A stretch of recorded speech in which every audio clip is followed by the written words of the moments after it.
How to deposit fiat currency into Gemini. First of all, open the app on your device and log into your account. Next, tap on the middle button denoted by two arrows. From the options, select Deposit.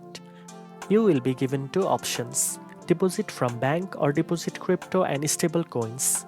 Select deposit from bank to continue and make sure your identity is verified.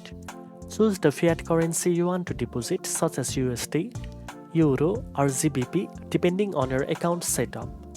Link your bank account by following the on-screen prompts, which may include entering your bank login credentials or verifying micro deposits. Enter the amount you wish to deposit and review the transaction details carefully. Then tap Confirm to initiate the deposit. Depending on your bank and location, it may take a few minutes to several business days for the funds to appear in your Gemini account. Once the deposit is confirmed, you can view the funds in your Gemini wallet and start trading or converting them into cryptocurrencies. Now you know how to deposit fiat currency into Gemini. If you found this video helpful, don't forget to like, share and subscribe for more trading tips. Thanks for watching and I'll see you in the next one.